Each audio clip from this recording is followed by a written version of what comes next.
एक बार फिर अपनी मूवी, अपनी जो एक्टिंग है उससे सबको इम्प्रेस करने वाली है।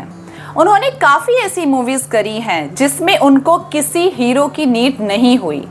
अपनी मूवीज़ को हिट करने के लिए जैसे कि Tanu weds Manu, Queen, Thalaiva, Chandramukhi, Manikarnika and many मोर।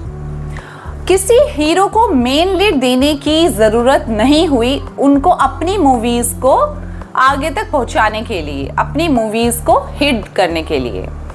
कंगना की वजह से ही सारी मूवीज़ हिट हुई हैं।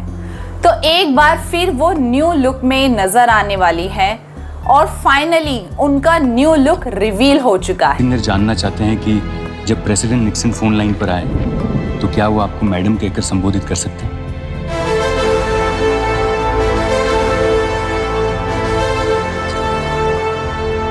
ठीक है जी।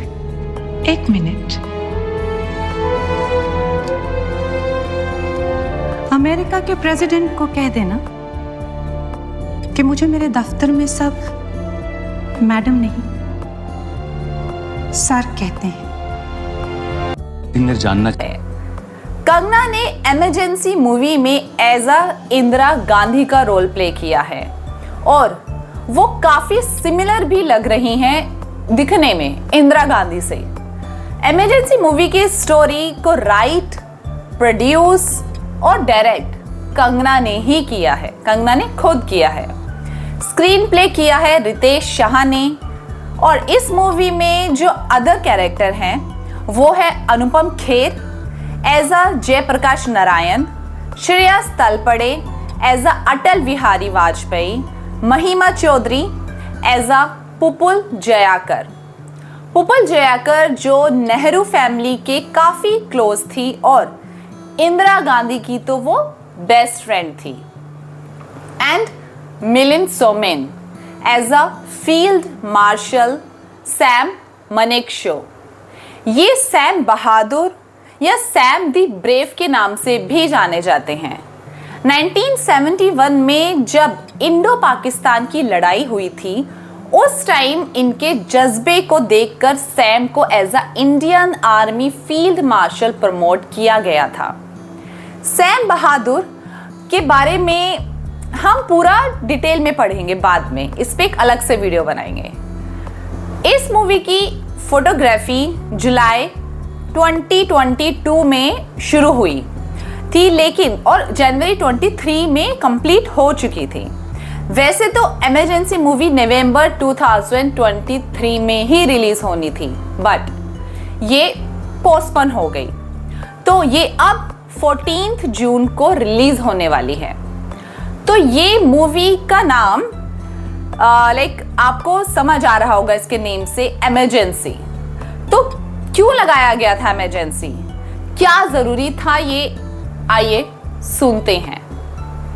साल 1975 में इंदिरा गांधी पर इल्जाम लगाया गया कि उन्होंने वोटिंग में गड़बड़ करवाई है और वो थे राज नारायण जिसने इंदिरा गांधी पर ये इल्जाम लगाया था और इलाहाबाद कोर्ट में ये साबित भी हुआ, लेकिन इंदिरा गांधी ने कोर्ट का फैसला नहीं माना और वो हाई कोर्ट तक गई।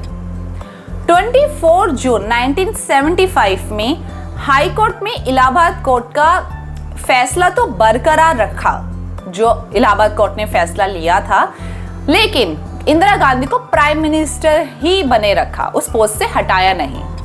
इंदिरा गांधी बहुत पावरफुल नेता थी और पहली महिला प्राइम मिनिस्टर भी थी। इंदिरा गांधी ने कहा कि जब से मैं महिलाओं की भलाई के लिए काम कर रही हूं तब से मेरे खिलाफ सब लोग हो रहे हैं, मेरे खिलाफ जा रहे हैं। तो इंदिरा गांधी के बोलने पर फखरुद्दीन अली अहमद ने 25 जून 1975 से लेकर 21 मार्च 1977 तक 21 मंथ का इमरजेंसी लगाया था, जिसमें सब कुछ बंद हो गया, जैसे कि चुनाव, वोटिंग बंद हो गई और जो भी इंदिरा गांधी के खिलाफ होता उसे जेल में बंद कर दिया गया। लोगों के जो भी अधिकार थे वो सब बंद कर दिए गए। राजीव गांधी के अंडर जो पुरुष नसबंदी का काम आया वो भी किया गया। और इतना ही नहीं, प्रेस की फ्रीडम को भी खत्म कर दिया, जिससे जो सही न्यूज़ थी लोगों तक वो पहुंचनी बंद हो गई, सही न्यूज़ नहीं आ रही थी। ये भी कहा जाता है कि इंदिरा गांधी ने अपनी मर्जी से कानून लिखना शुरू कर दिया और अपने ऊपर, उनके ऊपर जो भी इल्जाम लगाए गए थे वो सब हटा दिए। लेकिन इमरजेंसी के 2 साल के बाद इंदिरा गांधी के खिलाफ जनता हो चुकी थी, काफी भड़क चुकी थी वो इंदिरा गांधी से। तो इंदिरा गांधी ने लोकतंत्र वोट करवाए, लेकिन कांग्रेस इसमें हार गई और काफी भारी वोटों के साथ मोरारजी देसाई प्राइम मिनिस्टर बने। ये इमरजेंसी कभी भूली नहीं जा सकती, काफी लंबे टाइम तक थी और लोगों ने काफी कुछ बर्दाश्त किया था। तो अब हम ये देखते हैं कि इस मूवी में कंगना ने यही सब दिखाया है या फिर कुछ गोलमाल किया है, क्योंकि मूवीज में ड्रामा ज्यादा होता है, ये तो आप जानते ही हैं। रियलिटी कहीं ना कहीं गुम कर दी जाती है। तो इस मूवी के हॉल पर आने के बाद भी हम इस पर बात करेंगे कि ये रियल है या धोखा है। मिलते हैं हम फिर इस टॉपिक पे दोबारा।